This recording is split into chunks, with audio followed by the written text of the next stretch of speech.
Human explorer discovers forbidden planet, reaches its pivotal moment as Athra faces her usurper sister in ancient combat.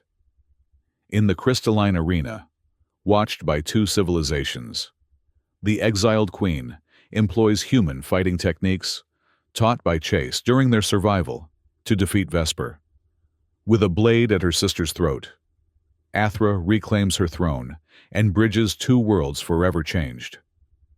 The blaring alarms jarred Chase Hawkins awake as his scout ship violently shuddered around him.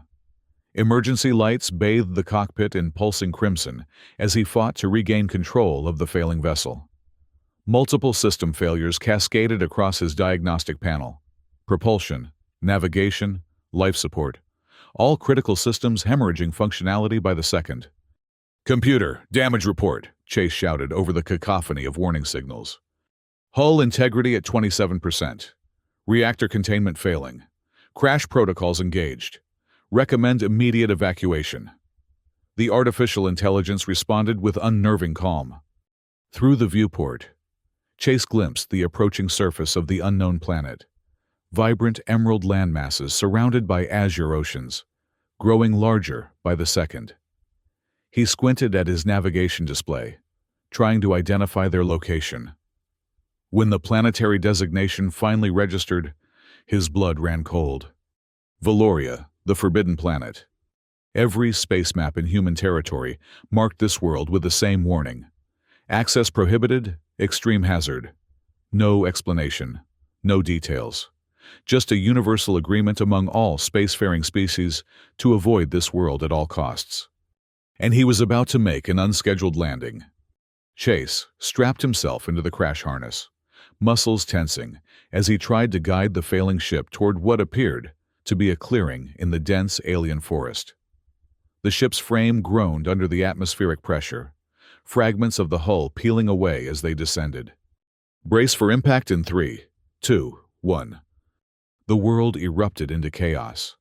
Metal screeched against Earth. Trees snapped like matchsticks. The viewport cracked, then shattered, showering him with transparent polymer fragments. Something struck Chase's temple, and darkness claimed him before he could feel the pain. Consciousness returned in fragmented pieces. First came the scent. Unfamiliar vegetation mixed with the acrid smell of burning circuitry. Then sound, a distant, rhythmic calling of creatures he couldn't identify. Finally, pain. A throbbing ache in his head and a sharp stab with each breath suggesting at least one broken rib. Chase forced his eyes open. Sunlight filtered through a canopy of massive leaves overhead, their edges glowing with bioluminescent pulses despite the daylight. He lay half in, half out of the shattered cockpit, the ship's fuselage torn open like a sardine can.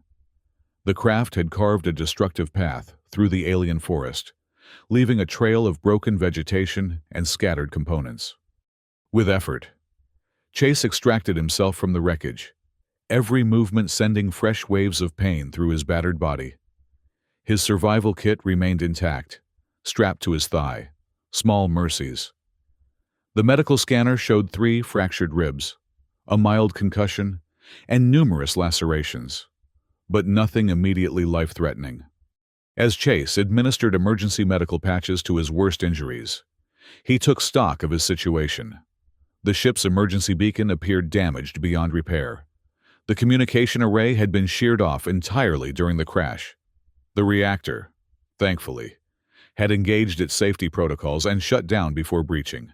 No radiation poisoning to worry about, at least. "Not your best landing, Hawkins," he muttered to himself, wincing as he tested his weight on a bruised ankle. Survival training kicked in. First priorities: secure the crash site, salvage useful components, assess threats, find water and shelter. Chase methodically began sorting through the wreckage, setting aside anything that might be repurposed. His military-grade scanner still functioned, allowing him to analyze the local environment. The air was breathable, if thick with unfamiliar spores. The water in a nearby stream contained trace minerals, but appeared potable after filtration. Local flora exhibited unusual properties, reactive to touch, with accelerated growth cycles, visible even to the naked eye. The scanner detected various life forms in the surrounding forest, some approaching the size of Earth bears. As the alien sun began to set, casting prismatic halos through the atmosphere, Chase constructed a makeshift shelter using the least damaged portion of the ship's hull. He rigged the perimeter with simple alarm sensors fashioned from navigation beacons. Not much, but enough to warn him if something large approached during the night. Sleep came fitfully, interrupted by unfamiliar sounds and the constant awareness of his precarious situation.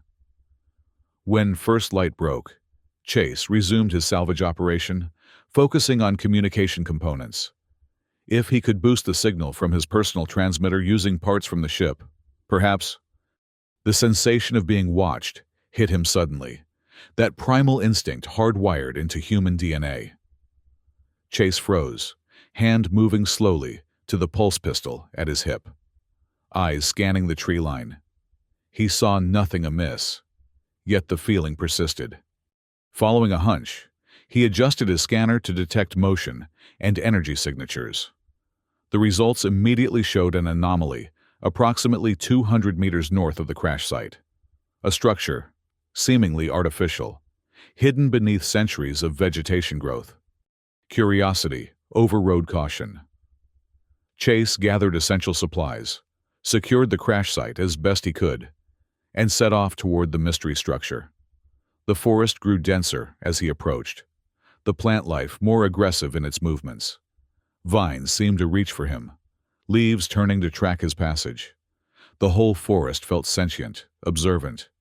After an hour of careful navigation through the increasingly difficult terrain, Chase reached what appeared to be an ancient temple.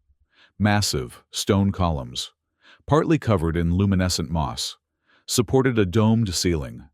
Strange symbols, reminiscent of mathematical equations, were carved into the weathered surfaces.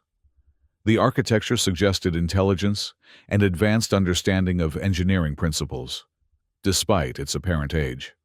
Chase's scanner detected no immediate threats, but the feeling of being observed intensified as he cautiously approached the temple entrance. A massive doorway stood partially open, darkness beyond suggesting vast interior spaces. As he activated his portable light and stepped through the threshold, the air grew noticeably cooler. The beam illuminated a circular chamber with a ceiling that rose at least 30 meters overhead. The walls were covered in intricate murals depicting what appeared to be historical events. Beings of various shapes and sizes engaged in what might have been diplomatic exchanges, scientific collaborations, or perhaps conflicts. At the center of the chamber stood a raised platform with a control console of some kind, covered in dust and dormant. Chase approached the console, brushing away centuries of dust to reveal glyphs similar to those outside. As his fingers traced one symbol that resembled a star chart, the entire console hummed to life, emitting a soft blue glow. "I wouldn't touch that if I were you." The voice, feminine yet resonant with harmonic overtones impossible for human vocal cords, came from behind him. Chase spun, weapon drawn in one fluid motion, to face the speaker. She stood nearly 2 meters tall, with proportions similar to a human woman, but distinctly alien. Her skin shimmered with an opalescent blue-green hue that seemed to pulse slightly with each breath. Elegant curved horns emerged from her temples, sweeping back to frame a face of striking, almost severe beauty. Her eyes, 3 of them, the third centered on her forehead, were solid amber without visible pupils, yet clearly focused on him with intelligence and wariness. She wore what appeared to be ceremonial armor, though parts were damaged and missing. A translucent cape flowed from her shoulders, seeming to catch light that wasn't there. Despite her imposing presence, she carried no visible weapons. "Lower your primitive weapon," she commanded, her voice somehow both melodic and imperious. "If I wished you harm, you would already be dead." Chase kept his pistol steady. "Forgive me if I don't take your word for it. You have me at a disadvantage. You know what I am. But I don't know what you are. A sound emerged from her that might have been laughter. I am Athra, rightful queen of the Valoran Empire, currently indisposed from my throne. Her middle eye narrowed slightly. And you are a human, forbidden from this world. Yet here nonetheless. Interesting. Chase Hawkins, former Scout Fleet Captain, now independent courier. My ship crashed. I didn't choose to violate your planet's quarantine. Athra circled him slowly, her movements fluid and predatory.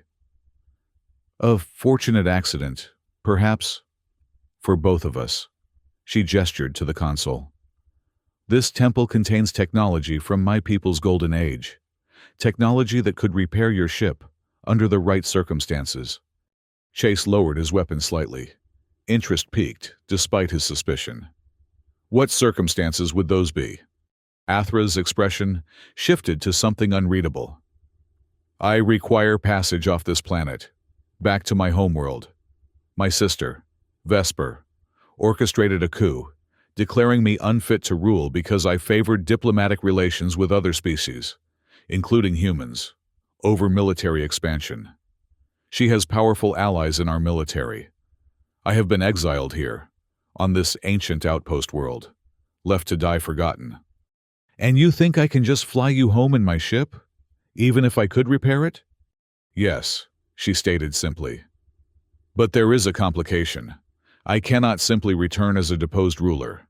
I need legitimacy, a political alliance that would force my sister to acknowledge my right to speak before the Senate. Chase frowned. I'm just a pilot. I don't have the authority to forge interstellar alliances. Athra's lips curved into what might have been a smile. But you are human, and according to our most ancient laws, a royal marriage to a representative of another species constitutes an unbreakable diplomatic bond. The implication hung in the air between them. You can't be serious, Chase finally said. Entirely serious. Marry me. Help me reclaim my throne, and I will ensure you not only leave this planet alive, but return to your people as the architect of a historic alliance. Her third eye fixed him with an unblinking stare. Refuse, and you will likely die here alone when the hunting beasts find your scent. The choice seems clear. Chase holstered his weapon, mind racing through the limited options. Stranded on a forbidden planet with a damaged ship and dwindling supplies, versus a potential ticket home that came with the complication of an alien political marriage. How do I know this isn't some elaborate trap? For all I know, this planet is forbidden because your people hunt humans for sport. Athra's expression hardened. Valoria is marked forbidden because my ancestors feared the truth would emerge, that our species once stood as allies before betrayal tore us apart. My sister and her supporters would rather forget that history and paint all humans as enemies. She stepped closer. I offer you truth, survival, and purpose. What do you offer in return? Chase met her gaze steadily. I'll need to think about this. Think quickly, human. Neither of us has the luxury of time. 3 days later, Chase sat cross-legged before a small fire near his makeshift camp, watching Athra examine the salvaged components he'd arranged in careful order. The exiled queen's three-fingered hands moved with surprising dexterity as she sorted the technology into categories he couldn't begin to comprehend. Their uneasy alliance had formed out of necessity rather than trust. After that first meeting, they'd established ground rules.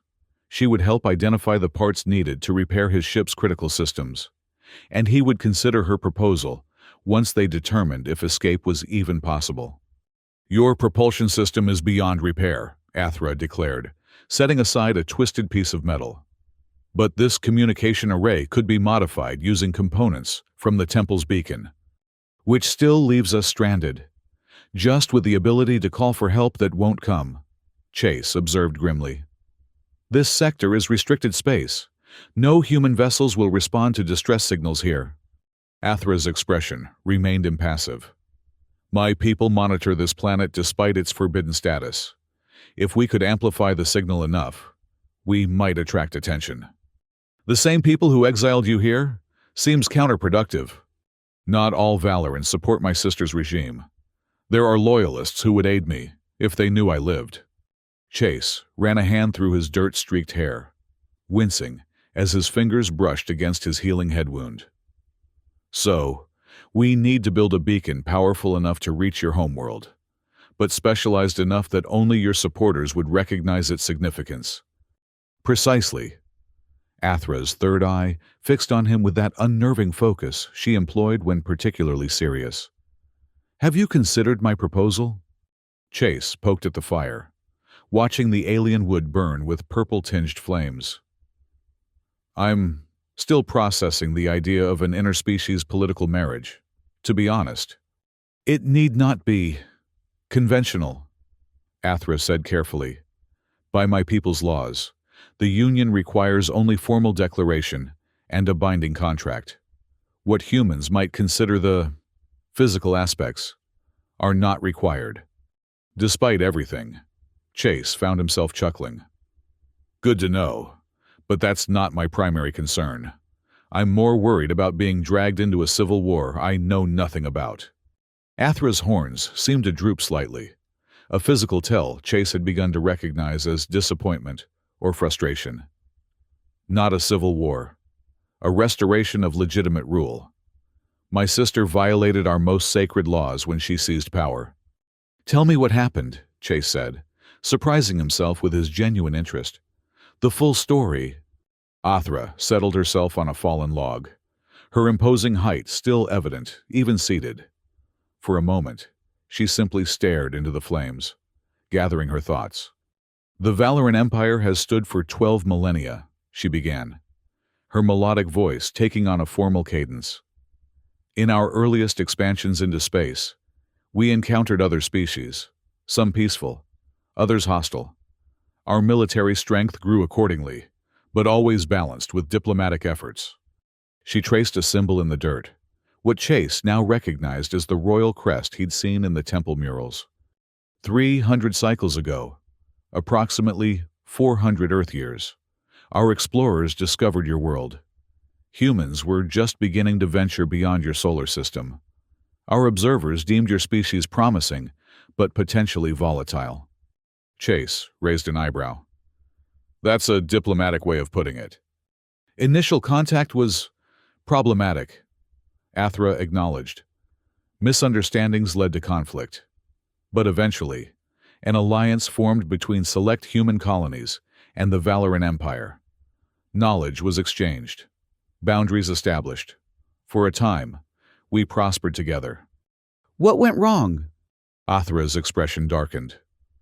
A faction within our military believed humans were advancing too quickly, gaining too much knowledge of our technology. They orchestrated an incident, a devastating attack on a human outpost, designed to appear as though perpetrated by another alien species. False flag operation, Chase murmured. Yes. The alliance shattered. Humans retreated to their core systems, and our empire declared your territories forbidden. The truth was buried, records altered. Over generations, the deception became accepted history. She looked directly at Chase now. When I discovered archived records of the original alliance, I sought to re-establish contact with humanity. My sister and her military supporters moved against me, claiming I would weaken our empire with alien sympathies. I was declared mentally unfit to rule, my supporters executed or imprisoned, and I was exiled here, to the very world where our peoples first formed their alliance. Poetic cruelty. Chase absorbed the information, measuring it against his limited knowledge of interstellar politics. The story aligned with certain historical anomalies in humanity's early expansion records. Unexplained technological leaps, followed by mysterious setbacks. If what you're saying is true, this goes beyond just getting you back on your throne. This could reshape the relationship between our species. Yes. For the first time, Athra's voice carried unmistakable emotion, hope. which is why I need a human representative of significance. Your former military rank, combined with the symbolic weight of marriage to Valoran royalty, would force the Senate to hear us." Chase stood, pacing the small clearing as he weighed impossible options. "I need to sleep on this. In the morning, we'll start working on that beacon." Athra inclined her head, the gesture regal despite her exile's privations. "A wise approach. Rest. Chase Hawkins. Tomorrow begins our true collaboration." As Chase retreated to his makeshift shelter, the enormity of his situation settled over him. Stranded on a forbidden planet with an alien queen, potentially on the verge of altering interstellar politics through a marriage of convenience. The absurdity might have made him laugh if the stakes weren't so deadly serious. That night, as unfamiliar stars wheeled overhead, Chase dreamed of ancient temples and diplomatic chambers where humans and Valorans once stood as equals. The following weeks established a rhythm of sorts. Mornings were devoted to expanding their camp, reinforcing shelters, creating storage for the edible plants Athra identified, setting traps for water collection. Afternoons focused on technological salvage, with expeditions to both the crash site and the temple to gather components for their communication beacon. The first major challenge came when they encountered the forest predators, pack hunters resembling a cross between earthwolves and giant insects, with iridescent exoskeletons and multiple compound eyes. A group of 5 surrounded their camp shortly after dawn, their chittering communication suggesting coordinated hunting tactics. Chase reached for his pulse pistol, but Athra placed a restraining hand on his arm. "Save your ammunition," she whispered. "These creatures hunt by detecting electrical impulses. Your weapon will only excite them further." Instead, she demonstrated how to create a defensive perimeter using salvaged power cells from the ship, creating a low-level electrical field that confused the creature's sensory organs. The pack retreated after several frustrated attempts to breach their defenses, but the encounter underscored their vulnerability. As they worked side by side, cultural differences created frequent friction. Athra's royal upbringing had instilled an expectation of deference that clashed with Chase's independent nature. Her literal interpretation of his colloquialisms led to misunderstandings that ranged from amusing to potentially dangerous. "When I say give me a hand, I don't literally need you to touch my hand," Chase explained, after one such confusion while they were balancing on the temple roof, installing a component. "Human expressions are needlessly convoluted," Athra replied, though Chase detected what might have been amusement in her third eye's slight crinkle. Despite these challenges, their cooperation gradually evolved into something resembling trust. Chase found himself impressed by Athrea's resilience and intelligence. For her part, the exiled queen seemed to develop a begrudging respect for his adaptability and technical improvisation. The turning point in their relationship came during their exploration of a secondary structure half a kilometer from the main temple. The building appeared to be an ancient research facility, its interior preserved by some unknown technology that had prevented the encroachment of vegetation. Inside, they discovered laboratory spaces filled with equipment that combined elements of both Valoran and what appeared to be early human design principles. Most significant was a central holographic projector that Athra managed to activate using her biometric signature. The projection showed historical footage, Valoran scientists working alongside humans in environmental suits, collaborating on what appeared to be terraforming technology. The timestamp, when converted to Earth chronology, dated from approximately 400 years earlier, confirming Athra's claims about the Forgotten Alliance. "This proves everything," Chase said, watching the silent images of cooperation between their species. "If we could bring this data back, it would validate my position and expose my sister's regime as built on historical lies." Athra finished, her normally composed features alight with vindication. As they worked to extract the data core containing the records, the facility's automated defense systems suddenly activated, apparently triggered by the data access. Ancient security drones, dormant for centuries, emerged from wall panels and converged on their position. Chase's military training took over. He pushed Athra behind a console for cover, drew his pulse pistol, and began systematically targeting the drone's optical sensors. Athra, recovering quickly from surprise, demonstrated her own combat prowess by using a piece of laboratory equipment as an improvised weapon. Her strength and reach giving her significant advantages against the mechanical attackers. Working in tandem, they neutralized the security response and escaped with the precious data core. As they ran through the forest back toward their camp, adrenaline and triumph created a moment of unexpected connection. "You fight well for a diplomat," Chase remarked, breathing heavily as they slowed their pace. "And you think quickly for a soldier," Athra replied, her 3 eyes gleaming with what he now recognized as her version of a smile. That evening, as they examined their prize by firelight, the data core revealed more than expected.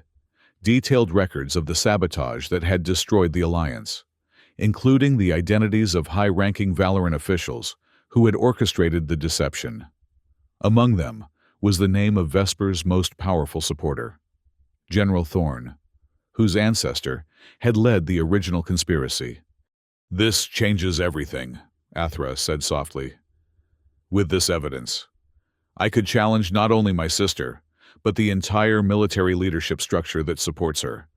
Chase studied her expression, seeing the weight of responsibility settle visibly across her regal features. In that moment, he made his decision. "I'll do it," he said simply. "I'll agree to your proposal, the marriage alliance, if this information can help prevent future conflicts between our species. It's worth whatever political complications come with it." Athra's reaction was subtle but unmistakable. A slight, luminescent pulse beneath her skin that Chase had come to recognize as her species' equivalent of an emotional flush. "A practical decision," she said, her tone carefully measured. "When we return to Valoran space, the union can be formalized according to both our traditions." "Assuming we can get off this planet," Chase reminded her, gesturing to their still incomplete communication beacon. "We will," Athra stated with absolute certainty. "Now we have something worth fighting for beyond mere survival." The next morning, their work took on renewed purpose. The beacon's components came together more rapidly as they developed a smoother working rhythm. Chase found himself picking up elements of the Valoran technical language, while Athra demonstrated an impressive ability to repurpose human technology. 10 days later, they stood before their completed creation, a hybrid transmitter cobbled together from ship parts, temple technology, and components from the research facility. The ungainly device hummed with power drawn from multiple sources, including modified solar collectors. "The signal pattern is configured to appear as atmospheric interference to standard scanners," Athra explained. "But any Valoran vessel with traditional Royal Guard protocols will recognize it as a distress call using my personal encryption." "And now we wait," Chase said, settling onto a stone beside the beacon. Athra joined him, her towering form now a familiar presence at his side. "Now we wait." They didn't have to wait long. 3 days later, as they were harvesting edible root vegetables from a garden they'd established near the camp, Chase's scanner picked up an alert. Aerial vehicles entering the atmosphere on an intercept course with their beacon. "They're coming in fast," Chase observed, studying the readings. "Military approach pattern." Athra's expression tightened. "Not rescuers. Hunters." She pointed to a particular signature on the scanner. "That energy reading. Vesper's personal guard uses that propulsion configuration." "Your sister came herself? That seems unusual for a ruler." "She would not trust anyone else with ensuring my continued exile, or death." Athra's voice remained steady, but her horns angled backward in what Chase now recognized as a defensive posture. "We must reach the temple. There are defensive systems there I might be able to reactivate." They gathered essential supplies and the precious data core, abandoning their camp as the approaching vessels grew closer. The trek to the temple took longer than usual, as they used the dense forest canopy for cover, moving carefully to avoid detection. Upon reaching the ancient structure, Athra led Chase to a previously unexplored lower chamber, accessed through a hidden entrance beneath the main altar. The room contained what appeared to be a control center, with dormant consoles arranged in a semicircle. These controlled the planetary defense grid during the Alliance era, Athra explained, her fingers working rapidly across symbol-etched surfaces. If enough systems remain operational... A loud explosion from above interrupted her, the temple entrance being breached by force. Moments later, Chase's scanner showed multiple signatures entering the structure. "Work fast," he urged, drawing his weapon and positioning himself near the chamber's concealed entrance. "I'll buy you time if they find us." Athra nodded grimly, her concentration absolute as ancient systems reluctantly responded to her commands. Screens flickered to life, displaying schematics of orbital and ground-based weapons placements, most offline or destroyed, but a few still showing minimal functionality.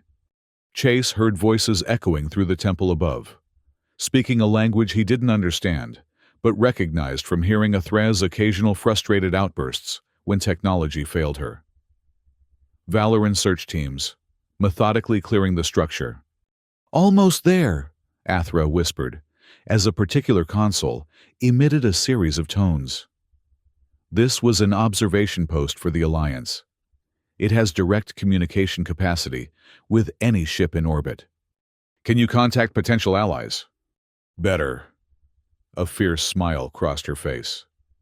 "I can create false sensor readings to convince my sister's forces that a human fleet is approaching. They will not risk open conflict with your people without approval from the Senate." As Athra implemented her deception, Chase's scanner suddenly blared a proximity alert. A section of wall adjacent to their hidden room showed movement. Someone had found another entrance to the lower levels. Chase positioned himself in the shadows beside the doorway, pulse pistol ready. When the panel slid open and a Valoran soldier stepped through, Chase struck, a swift blow to render the intruder unconscious, rather than firing his weapon and revealing their exact location. Too late. He realized his mistake. The soldier wore armor equipped with vital sign monitors.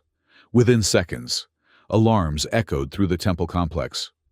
"We're compromised," Chase warned, dragging the unconscious soldier into their chamber. "How much longer?" "Done," Athra replied, just as the main door to their sanctuary burst open. 4 Valoran soldiers entered, weapons trained on them both. Behind them stepped a figure whose resemblance to Athra was unmistakable, though her horns curved in different patterns and her armor gleamed with elaborate insignia.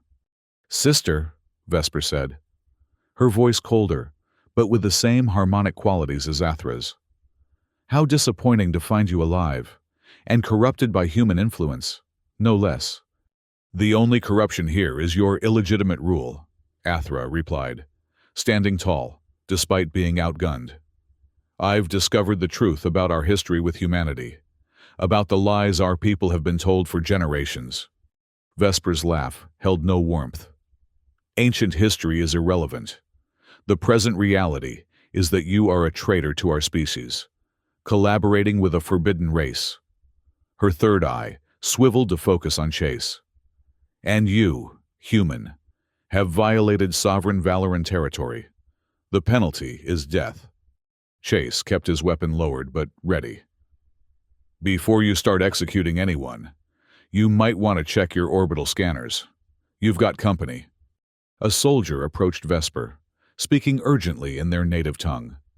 The usurper queen's expression flickered with concern as she received the report. "A clever deception," she finally said, addressing Athra.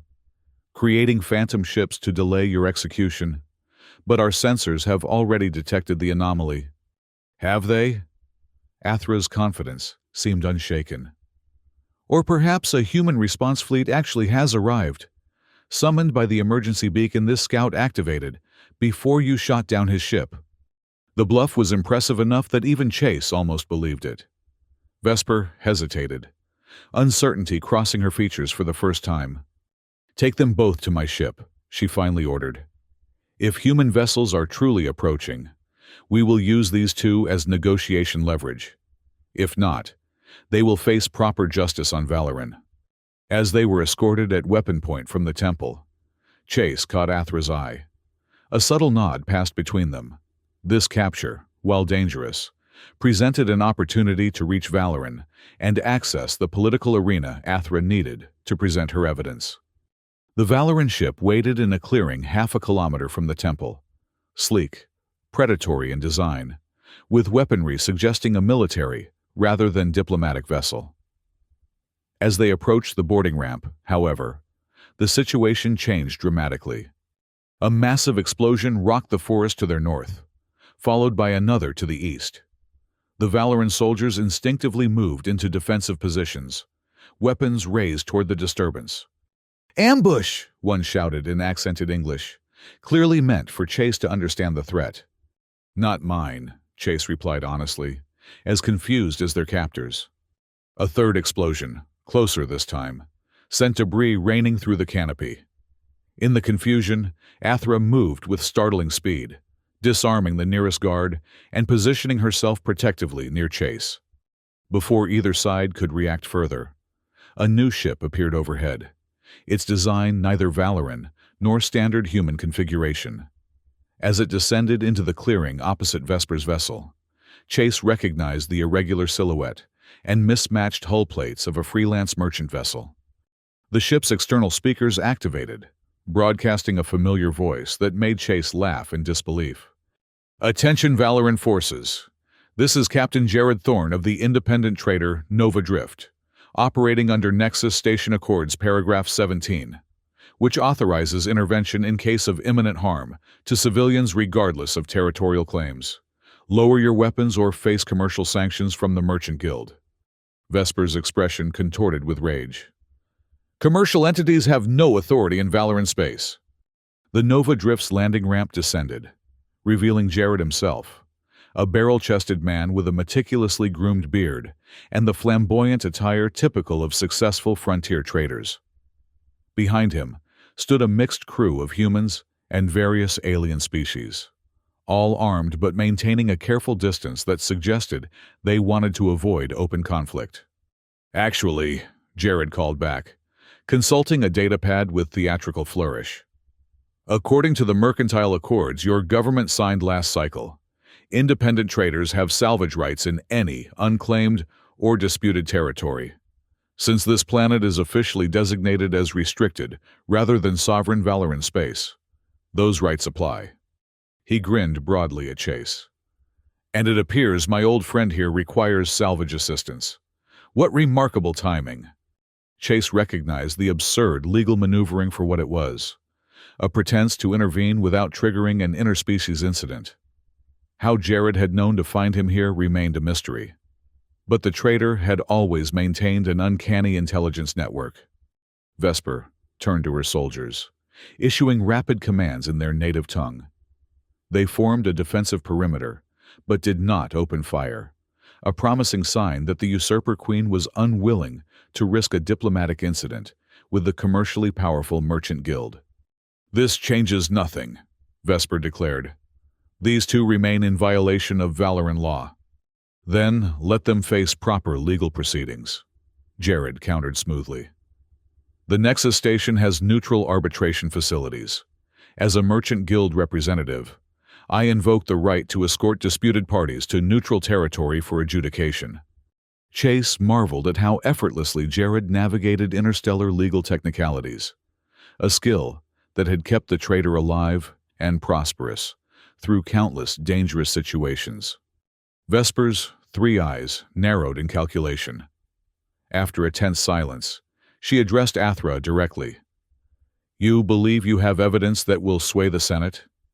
Very well. Return to Valoran space if you dare. The full council will judge your treason, with representatives from Nexus Station as witnesses." Her gaze shifted to Chase. "And we shall see what the council thinks of your human companion." With that, she signaled her troops to withdraw to their vessel. As the Valorant ship lifted off, Jared approached Chase and Aethra, his expression shifting from diplomatic facade to genuine concern. "Chase Hawkins," he said, clapping a hand on Chase's shoulder. "When your emergency beacon activated in restricted space, I knew it had to be you. Only you could find trouble this spectacular." "Emergency beacon?" Chase frowned. "Our beacon was specifically designed not to register on standard channels." Jared winked. "Let's just say I maintain certain modifications to my communication array that detect things others might miss, particularly signals from old friends who owe me substantial credits from our last Centaurian poker game." He turned his attention to Aethra, executing an elaborate bow. "Your Majesty, your reputation precedes you, even in human space. The progressive queen who disappeared under mysterious circumstances." Aethra studied him with obvious suspicion. "Your arrival is convenient to the point of implausibility. The best commercial opportunities often are," Jared replied cheerfully. "Now, I suggest we depart before Queen Temperamental changes her mind about allowing a neutral arbitration. My ship has accommodations suitable for Valorant physiology, a small concession to the occasional diplomatic passenger." As they boarded the Nova Drift, Chase maintained a protective position near Aethra, still processing the rapid change in their circumstances. From stranded castaways to central figures in an interstellar political confrontation in the span of hours. Once aboard, Jared led them to his private conference room, a space surprisingly elegant for a merchant vessel, suggesting the Nova Drift served purposes beyond simple trading.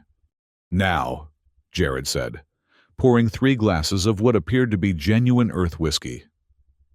"Perhaps you two would care to explain why the exiled queen of the Valorant Empire and a former scout fleet captain are playing house on a forbidden planet with enough political explosives to start an interstellar incident." Chase accepted the drink gratefully. "It's a long story involving a crash landing, an ancient conspiracy, and a political marriage proposal." Jared's eyebrows shot up. "Marriage? Well, that escalated quickly." He raised his glass in salute. "To unconventional diplomacy." As the Nova Drift broke atmosphere, leaving Valoria behind, Chase felt a strange mixture of relief and apprehension. They had escaped immediate danger, but the real challenge, confronting Vesper before the Valorant Senate with their evidence, still lay ahead. Aethra stood by the viewport, watching her place of exile recede into the distance. When she spoke, her voice carried both determination and vulnerability. "Thank you, Chase Hawkins. Whatever comes next, know that you have already restored my faith in the possibility of alliance between our peoples." Chase joined her at the viewport, their reflections overlapping on the transparent surface. "We're not home free yet, but at least now we have a fighting chance." The journey to Nexus Station took 4 days at the Nova Drift's maximum sustainable speed. During that time, Chase and Aethra worked with Jared to formulate their diplomatic strategy. The merchant captain proved surprisingly well-versed in interstellar politics. "A necessity," he explained, "for anyone navigating the complex commercial relationships between species. Nexus Station operates under principles of absolute neutrality," Jared explained, as they reviewed station protocols. "No weapons, no military vessels, and all species granted equal protection under station law. It's primarily a trade hub, but the arbitration facilities have become increasingly important for resolving disputes without escalation." Aethra studied the station schematics with intense focus. "And Valorant representatives?" "Ambassador Lath maintains a permanent office in the diplomatic quarter. Not a particularly friendly sort, but strictly professional. He'll ensure proper protocols are observed." Chase frowned. "Isn't he Vesper's appointee? Won't he simply block our access to the Senate?" "He can't," Jared replied. "Not without violating Nexus Accords, which would trigger automatic sanctions against Valorant shipping. The Empire depends too heavily on trade routes through the station to risk that." As they approached the massive space station, a sprawling construct of interconnected rings and spokes housing representatives from dozens of species. Jared received a transmission from Valoran High Command, formally acknowledging the neutral arbitration request and granting the Nova Drift docking clearance. "They're playing along," Chase observed. "But this feels too easy." "Politics is rarely easy," Athra replied, adjusting the human-designed clothing Jared had provided to better accommodate her height and horns. "My sister is confident in her position. She believes the evidence is lost or insufficient." "Then we'll have the advantage of surprise," Chase said, though uncertainty gnawed at him. Even with the data core, challenging an established planetary government before its own Senate seemed nearly impossible. Upon docking, they were met by a delegation of station security, a mixed-species force carrying only non-lethal restraint devices, and a human woman in the formal attire of the diplomatic corps. "Chase Hawkins, I'm Ambassador Diana Rexton." She introduced herself with crisp efficiency. "I've been assigned as human liaison for this arbitration proceeding. The Valoran delegation has requested immediate commencement of proceedings." Chase hadn't expected Earth government involvement. How did Earth diplomacy get pulled into this so quickly?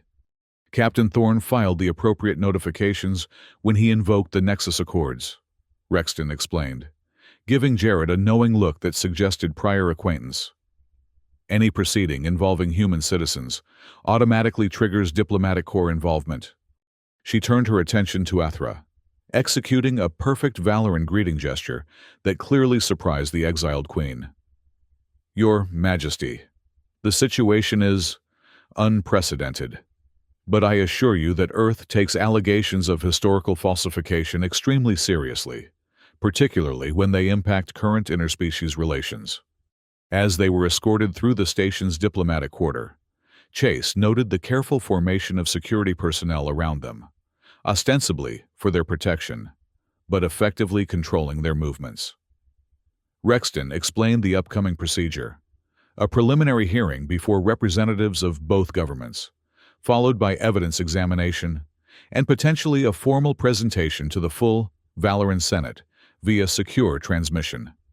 The arbitration chamber proved smaller than Chase had imagined. An intimate circular room with seats arranged to ensure all parties maintained equal position and status. Ambassador Lath already waited inside, his Valoran features set in a neutral expression that revealed nothing of his thoughts. "Proceedings will commence in 1 hour," Rexton informed them, directing them to a private preparation room. "I suggest you organize your evidence and arguments carefully. The Valoran legal system places high value on directness and efficiency." Once alone with Athra and Jared, Chase felt the weight of their situation settle over him. "This is moving faster than I expected." "Vesper wants this resolved quickly," Athra observed. "Either to discredit me completely or—" She paused, her third eye narrowing in thought. "Or what?" Chase prompted. "Or because she fears what else we might have discovered on Valoria. The research facility contained only a fraction of the Alliance records. There could be more evidence elsewhere that she wants to secure before it can be found." Jared, who had been uncharacteristically quiet, finally spoke. "There's something else you should know. Your sister arrived at Nexus Station 6 hours ago." Athra's posture stiffened. "She's here, personally?" "With a diplomatic escort only. No military presence allowed on station. But yes, she will attend the hearing." Chase and Athra exchanged concerned glances. Vesper's direct involvement raised both the stakes and the potential dangers. The preliminary hearing proved tense but procedurally straightforward. Both sides presented initial positions, with Ambassador Rexton effectively establishing Chase's credentials as a former military officer operating under salvage protocols after an emergency landing. The data core was submitted for authentication by Nexus Station's independent technical experts. Vesper, resplendent in formal royal attire that made Athrea's borrowed clothing appear particularly inadequate by comparison, maintained an air of injured legitimacy throughout. "My sister's mental state has been a concern for some time," she stated for the record, her voice carrying the perfect note of regretful duty. Her fixation on rewriting established history to favor human alliance represents a dangerous departure from reality. "If I may," Ambassador Rexton interjected smoothly. Queen Athra's mental competence was never evaluated by independent medical authorities before her removal from power. This fact alone suggests procedural irregularities in her deposition. The Valoran ambassador bristled visibly. "Internal succession matters are not subject to external review." "They become subject to review," Rexton countered, "when they involve potential suppression of historical facts relevant to interspecies relations." The preliminary session ended with a scheduled full hearing in 2 days' time, after technical authentication of the data core's contents. As they exited the chamber, Chase noticed Vesper watching them with calculated intensity. Back in their secured quarters, Jared poured drinks for everyone, including Ambassador Rexton, who had joined them for strategic planning. "The technical authentication is proceeding well," Rexton informed them. "Preliminary analysis confirms the data's age and authenticity. However, proving the content's accuracy remains challenging without corroborating evidence." Chase leaned forward. "What about Earth records from the same period? There must be something in our archives about early contact with Valorans." Rexton nodded. "I've requested emergency access to sealed colonial-era archives. If there's anything there, we'll find it." Athra, who had been standing near the viewport staring at the visible edge of Valoran space, finally turned to address the group. "There is another option, one I had hoped to avoid." All eyes turned to her. "The right of destiny," she said solemnly.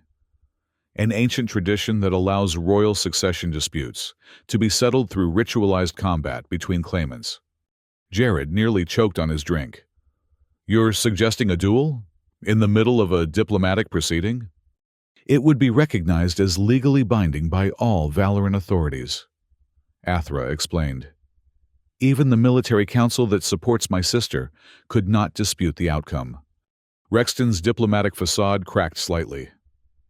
"With all due respect, Your Majesty, Earth cannot support resolution through combat. It contradicts fundamental diplomatic principles." "It won't come to that," Chase assured everyone, though privately he worried Athra might be right about needing a backup plan. "The evidence will speak for itself." That night, unable to sleep, Chase found Athra in their shared common area, studying station schematics with intense concentration. "Planning an escape route?" he asked, only half joking. "Assessing vulnerabilities," she replied without looking up. "My sister did not come here merely to observe proceedings. She has an agenda beyond what we're seeing." Chase settled into a chair opposite her. "You think she'll try something? Here, on a neutral station?" "Vesper has always believed in absolute victory, not compromise."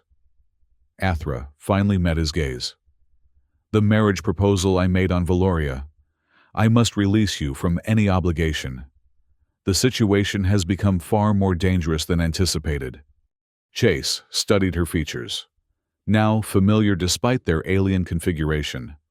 Over their weeks together, he'd learned to read her expressions, the slight angle of her horns when concerned, the subtle luminescence that indicated strong emotion, the focused intensity of her third eye when problem-solving. "I'm not backing out," he said firmly. "Not when we're this close to exposing the truth." Athra's expression softened momentarily. "You are an unusual human, Chase Hawkins. Your loyalty exceeds rational self-interest." "Maybe loyalty is its own kind of rational," he replied with a slight smile. The next day brought unexpected developments. Station security detected and neutralized a sophisticated infiltration attempt against their quarters. Clearly the work of professionals, though no direct connection to Vesper could be proven. More encouraging was Ambassador Rexton's arrival with additional evidence. Partial records from Earth colonial archives that, while fragmentary, supported the narrative shown in the data core. "It's enough to force a full Senate hearing," Rexton announced. The Valoran delegation has agreed to establish a secure transmission channel to their Senate chamber for tomorrow's presentation. And Vesper? Chase asked. Officially protesting but complying with procedures. She's requested permission to return to Valoran to oversee the Senate preparations personally. Athra's 3 eyes widened in alarm. That must not happen. She's positioning herself to control the Senate environment. Unfortunately, we have no legal grounds to detain her, Rexton admitted. As a recognized head of state, she has diplomatic privileges that exceed station authority. Then we need to accelerate our timeline, Chase decided. Can we move the hearing forward today, if possible? Rexton considered this. I can request an emergency session based on security concerns. Given the infiltration attempt, it's justifiable. The accelerated hearing convened 4 hours later. The arbitration chamber had been reconfigured with additional security and a massive communication display showing the Valoran Senate chamber, an imposing space with tiered seating for hundreds of representatives. Vesper stood in the royal position, her image projected from Nexus Station to the Senate and vice versa.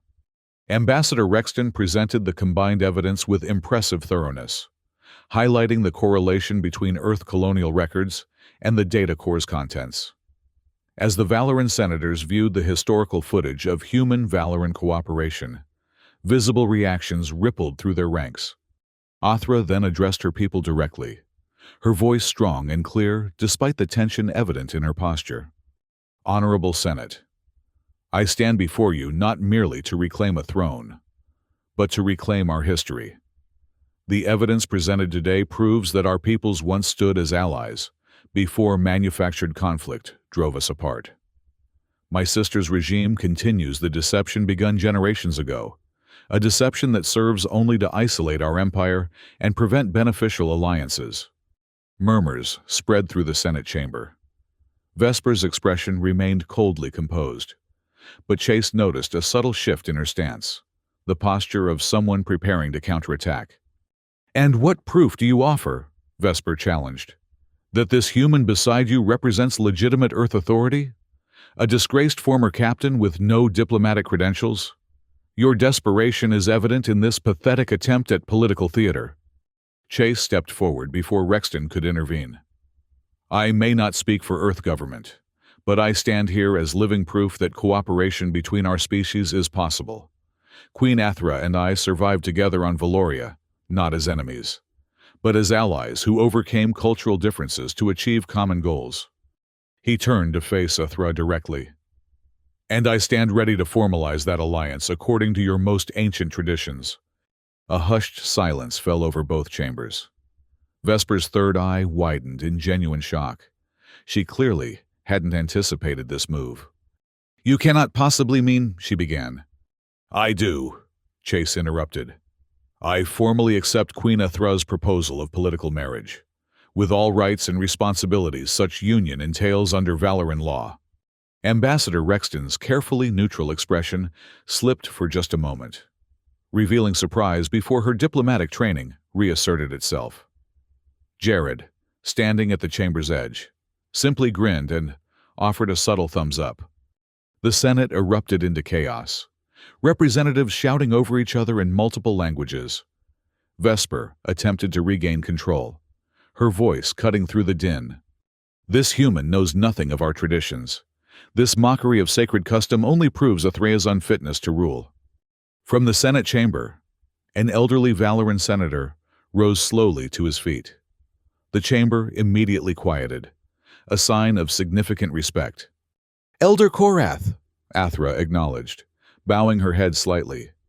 I have served this body for 7 generations, the elder stated, his voice carrying remarkable strength despite his apparent age.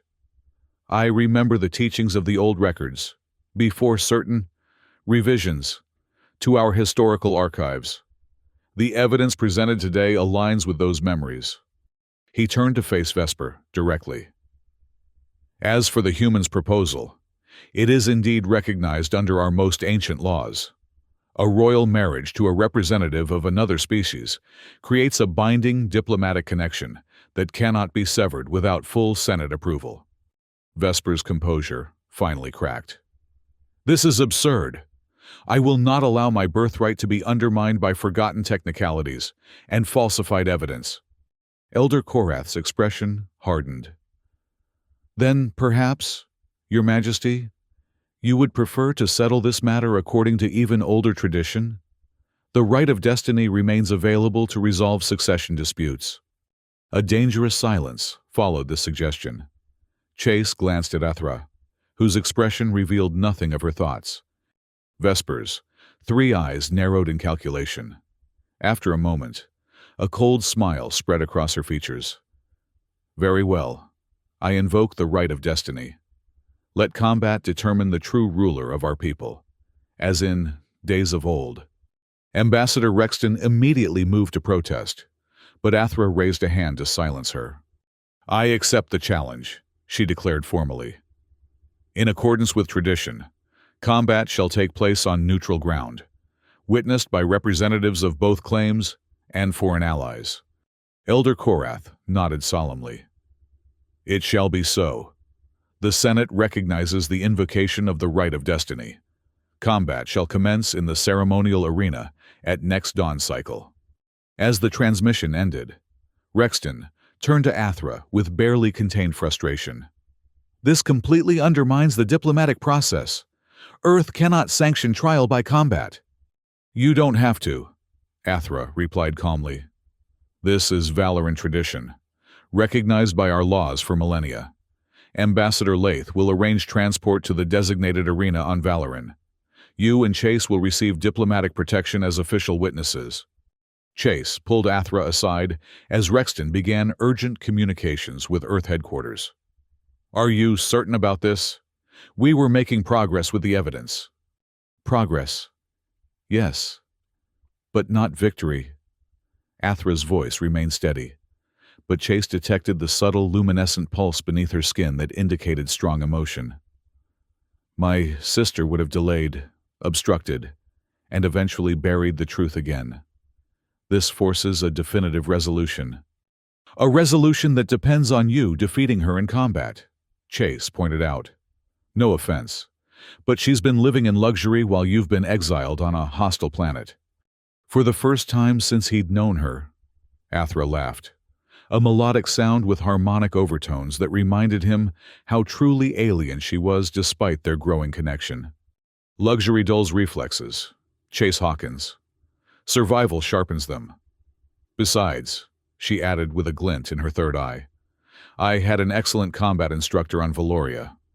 Chase couldn't help but smile, remembering their improvised training sessions during predator attacks. Just promise me you'll be careful.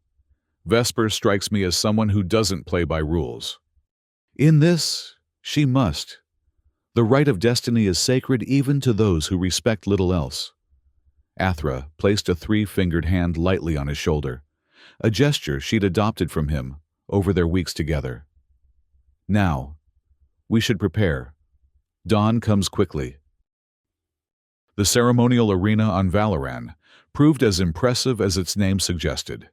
An ancient amphitheater, carved from a single massive crystal formation that caught and refracted the light of the planet's twin suns. Tiered seating surrounded a circular combat area, 40 meters in diameter, with special observation platforms for dignitaries and official witnesses. Chase, Ambassador Rexton, and Jared, who had somehow secured witness credentials through his merchant connections, were escorted to the human observation platform. The arena steadily filled with Valoran spectators, senators, military officers, and what appeared to be representatives of noble houses, their elaborate horn decorations signifying status and lineage. This is unprecedented, Rexton murmured, scanning the gathering crowd. No human has witnessed a right of destiny challenge in recorded history. Yet another first for this mission, Chase replied. His attention focused on the preparation chamber entrance, where Athra would emerge. Concern gnawed at him, despite her confidence. Athra faced a formidable opponent in Vesper, whose physical condition appeared perfect during their confrontations at Nexus Station. Elder Korath entered the central arena, raising his arms for silence. The amphitheater immediately quieted, the acoustic properties of the crystal structure allowing his voice to carry effortlessly to every seat. "We gather to witness the resolution of royal succession through our most ancient tradition," he proclaimed. "The right of destiny acknowledges that true leadership emerges through the crucible of challenge. Today, two daughters of the royal bloodline seek the throne. Only one shall leave this arena with that right recognized." He gestured to opposite sides of the arena. "Let the claimants present themselves before their people and witnesses." Vesper emerged first from the western entrance, resplendent in traditional combat attire, form-fitting armor that protected vital areas while allowing maximum mobility. She carried a ceremonial blade that curved in patterns matching her horns, its crystal edge catching light with deadly promise. From the eastern entrance came Athra, her appearance drawing murmurs from the crowd. Rather than traditional Valoran combat dress, she wore a hybrid outfit incorporating elements of the survival gear she and Chase had modified on Valoria. Her blade was simpler than Vesper's, yet Chase recognized the practical efficiency of its design. The sisters approached the center of the arena, stopping 3 meters apart. Even at this distance, their physical differences were apparent. Vesper, slightly taller, her movements precise and studied. Athra, leaner, her stance more adaptive and fluid. Elder Korath placed a ceremonial object between them, a crystalline sphere that pulsed with internal light. "The orb of ancestry recognizes both bloodlines as valid. Combat shall proceed until clear victory or surrender. Interference from any quarter will result in immediate forfeit." He stepped back, raising his hands once more. "May the true destiny of our people be revealed through honorable combat." A resonant tone echoed through the crystal amphitheater, the signal to begin. Vesper attacked immediately, her blade arcing toward Athra's midsection with practiced precision. Athra sidestepped, using minimal movement to avoid the strike rather than meeting it directly, a conservation of energy that Chase had taught her during their survival on Valoria. The crowd's reaction suggested they expected more traditional Valoran combat techniques, direct confrontation, and power displays. Athra's approach, influenced by human tactical thinking, clearly surprised them. For several minutes, the sisters engaged in a deadly dance across the arena floor. Vesper maintained aggression, her attacks technically perfect, but increasingly predictable. Athra focused on defensive movement, allowing her sister to expend energy while studying her patterns. "She's wearing her down," Chase observed quietly to Rexton and Jared. "It's a strategy we developed against the predators on Valoria. Let them exhaust themselves before counterattacking." Rexton nodded thoughtfully. "Unorthodox by Valoran standards. They typically value decisive offensive action." The turning point came when Vesper, frustrated by her inability to land a significant blow, committed fully to an overhead strike designed to end the contest through sheer power. As the blade descended, Athra executed a maneuver Chase instantly recognized, a grappling counter he'd taught her, adapted from Earth military close combat training. Instead of dodging, Athra stepped into the attack, catching Vesper's wrist and using her sister's momentum to throw her off balance. Vesper, unprepared for this human technique, stumbled forward as Athra pivoted behind her, maintaining control of the weapon arm. The crowd gasped collectively. This departure from traditional Valoran combat forms represented more than tactical innovation. It symbolized Athrea's willingness to incorporate foreign ideas, the very philosophy that had led to her exile. With a decisive twist, Athra disarmed her sister, sending the ceremonial blade skittering across the crystal floor. She then swept Vesper's legs from beneath her, positioning her own blade at her sister's throat as Vesper landed hard on her back. Silence descended over the arena, all eyes fixed on the sisters locked in this decisive moment. "Yield!" Athra commanded, her voice carrying clearly through the perfect acoustics. Vesper's three eyes blazed with hatred. "I would rather die than surrender our empire to human influence." "Then you misunderstand my purpose," Athra replied, maintaining her position of advantage. "I seek not to surrender our sovereignty, but to expand our perspective.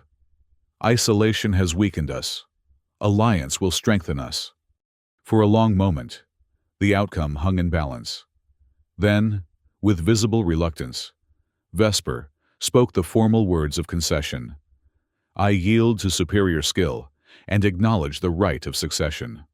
Athra immediately withdrew her blade and stepped back, offering a hand to help her sister rise, a gesture of reconciliation that drew murmurs of approval from the assembled witnesses.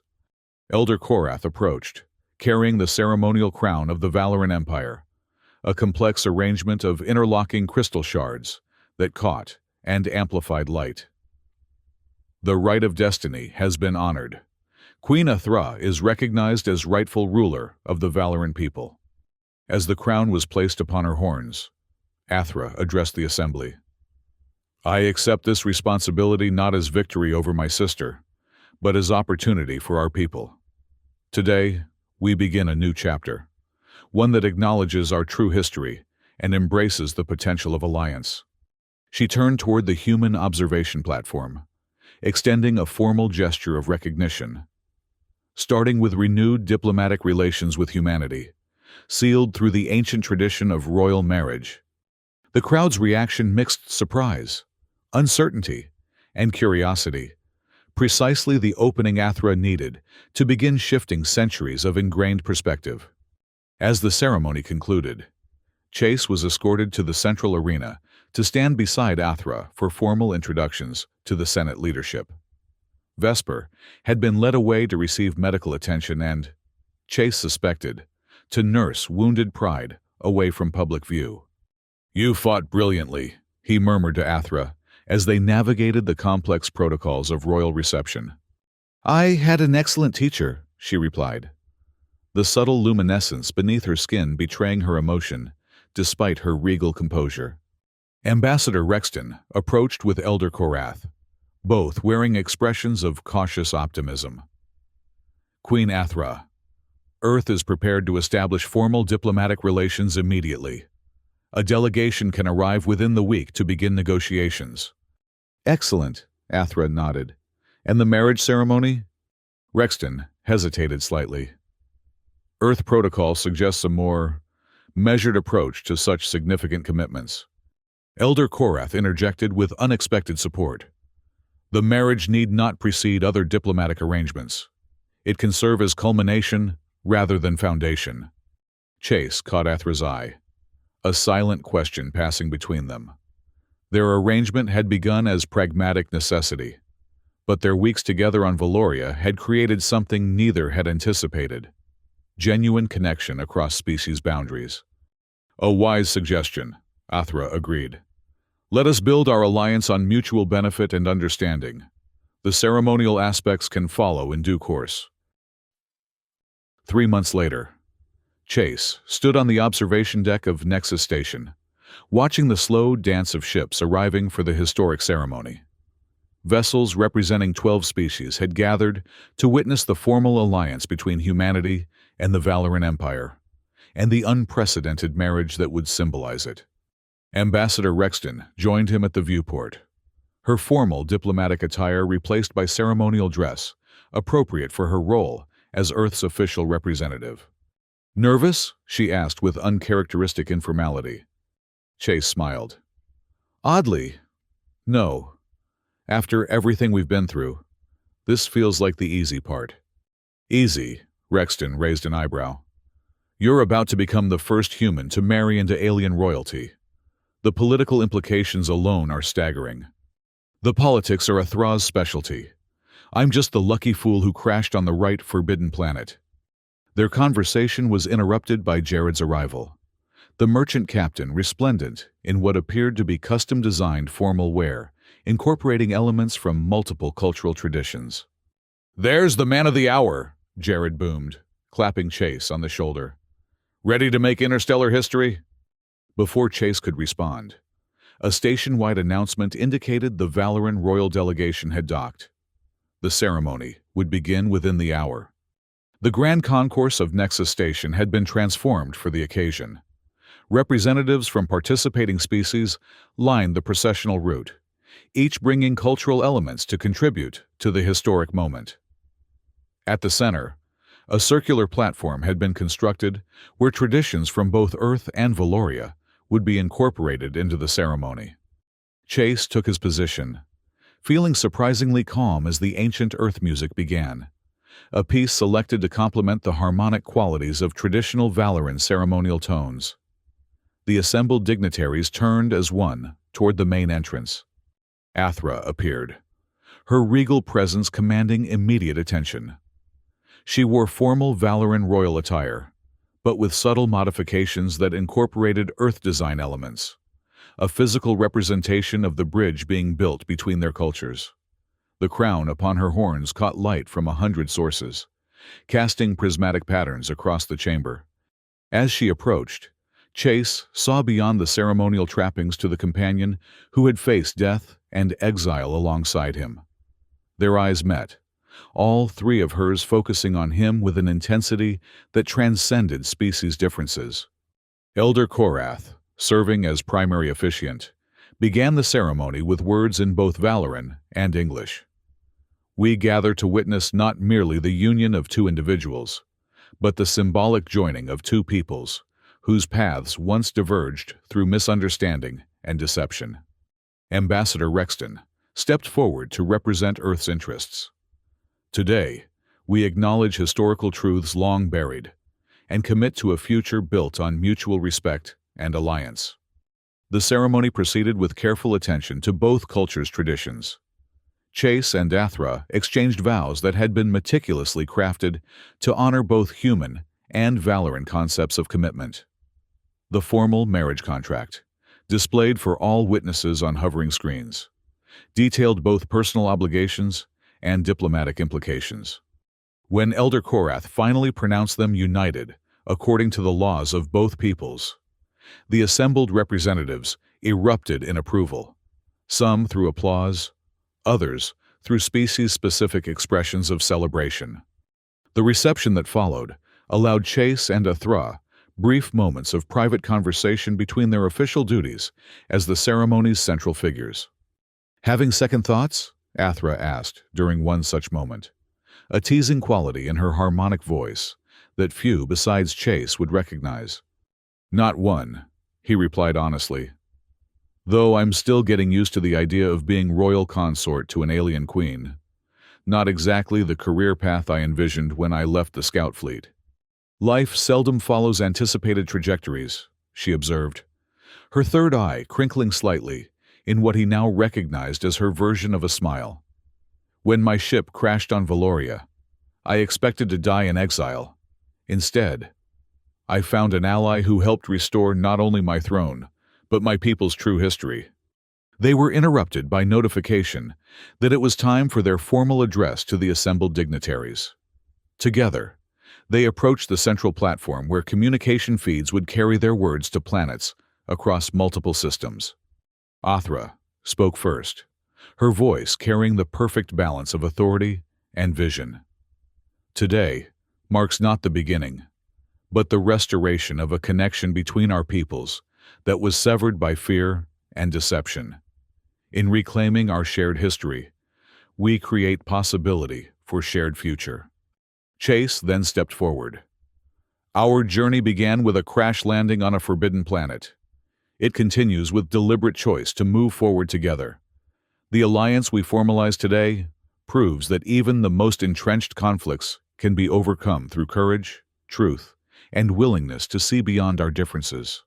As they concluded their address, Chase glanced toward the viewport, where stars shone in patterns unfamiliar to human eyes for most of history. Among them lay both Earth and Valoria, worlds whose destinies had been forcibly separated centuries ago, now reconnected through the most unlikely of circumstances. Later, as the formal celebrations wound down, Chase and Athra found a quiet moment on a private observation deck. The spectacular view showcased the gathered vessels from multiple worlds, physical testament to the diplomatic achievement their union represented. "What happens now?" Chase asked, the enormity of their situation finally settling over him. Athra considered the question, her three eyes thoughtful. "Politically, years of negotiation, cultural exchange programs, technological sharing under careful protocols. Personally," her hand found his, the difference in their anatomy somehow fitting perfectly together. "We continue to build understanding between different worlds, one day at a time." "From castaways to diplomats," Chase mused. "Quite the promotion." "From exiles to architects of alliance," Athra corrected gently. "Two people cast aside by their respective societies, who found in each other the courage to challenge history itself." As they stood together, watching the stars, Chase reflected on the improbable journey that had brought them here. A forbidden planet, an exiled queen, a desperate proposal, all converging to reshape the relationship between their species. The universe, it seemed, sometimes created its most significant moments from the most unlikely beginnings. "To new beginnings," he said, echoing a toast they had shared by firelight on Valoria when their future seemed most uncertain. Athra's response came in both languages, first in the melodic tones of her native tongue, then in English. "And to journeys yet to come."